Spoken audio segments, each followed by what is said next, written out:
Welcome and join us on our journey as we interview everyday people and ask them that very question of Who am I? Who am I? Who am I?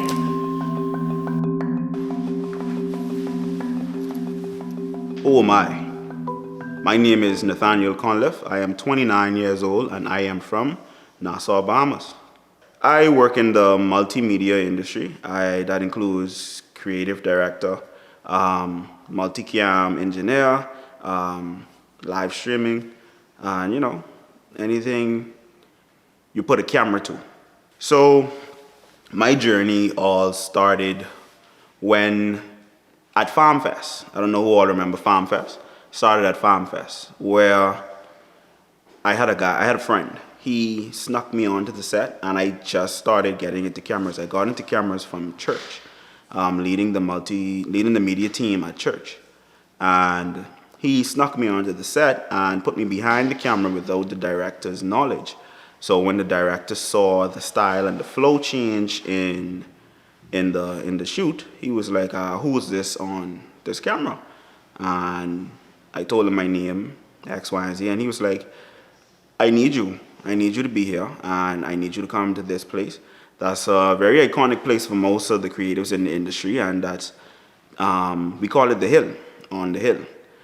Most of the people that in this field came from on the Hill under the direction of Trevon Patton, we call him Catman, and Mark Cartwright, the boss. But that was just me being introduced to it. It started out when Trevon Patton was teaching me and letting me know, like, hey, this is how to do it.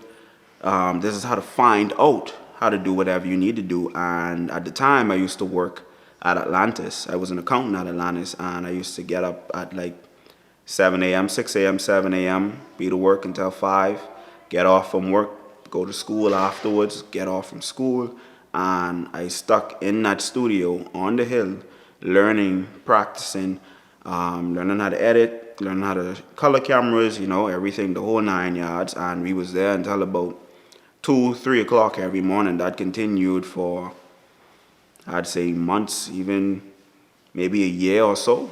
And then my business partner came on, and he noticed that he was one of my good friends. He noticed that I was always out and about, doing jobs, doing this, doing that. And he just messaged me one day, and he was like, "Hey, one job though?"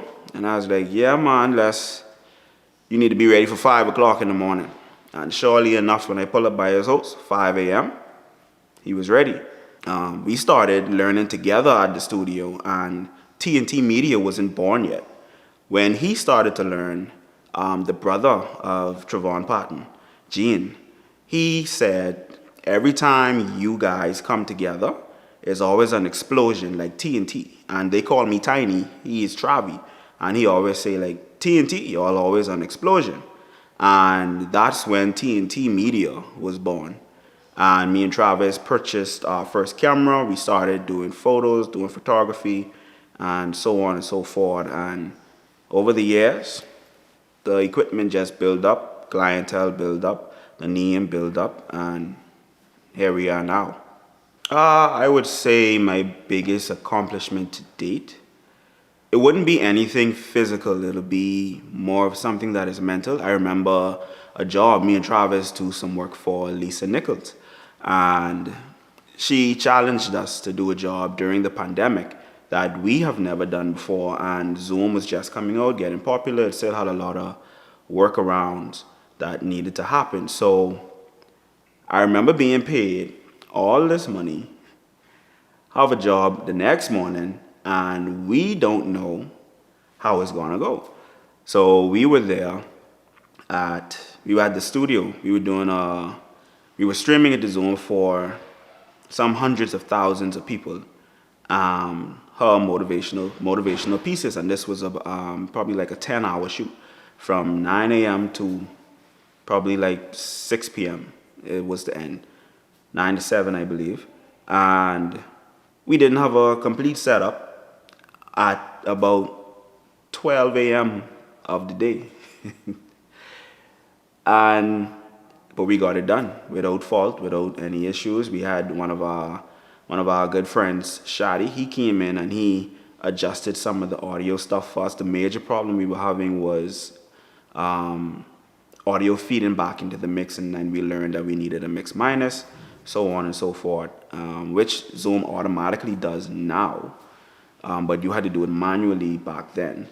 But I'd say the accomplishment in that was just to build up the nerves to get done what we need to get done. Now that we take on major jobs and we do major multi-cam productions, even jobs bigger than that, we don't feel no pressure, we don't feel no strain. We just say, hey, it got to get done, and we know how to get it done. My biggest regret, business-wise, I really don't have no regrets. Like where we are, we're in a good place, we're growing, and we're getting done what we need to get done. Personally, I just regret not buying that piece of land when I was 12 or investing in Bitcoin when I was 10. The advice that I would give to the younger generation that's coming into this field, I would say know your worth, know your value. When you step into this field, you have to see what the market price is, see what the market value is. You know, you can't come in and, well, you could, but I wouldn't advise it to come in and you charge $250 for a wedding that's $2,000. So basically just know your worth, know your value, and when you come in, do what you got to do. Don't give up, don't quit. Keep pushing out content, keep going at it when it looks like sometimes you're not getting the clientele that you want. I would say don't be discouraged. Keep pushing and keep going, because eventually you're going to get noticed and people are going to see the quality of work that you do. I have a few unpopular opinions. I don't like the beach. I hate the sand. I love the water, so I could go on a boat and go diving or something, but I hate sand on my feet. I do not like Junkanoo the way that everybody else likes it. I don't really trouble it too much. An unpopular opinion for people trying to get into this field. You cannot just purchase a camera and start shooting and think this is it. No, you have to study, you have to learn, you have to know what you're doing. You can't. If you shoot in automatic settings, sell your camera. I would say always remember to put God first in everything that you do, because without God, nothing that I have, nothing that I do would be possible. Even the small coincidences that people may think that just happened, no, I give it all to God. I thank Him for putting me into these places. So something I'd say to everybody out there, make sure to keep God first in everything that you do. If you like what you saw, hit that like button, hit the subscribe button, and join us on our journey as we create more content on our way to getting our first play button.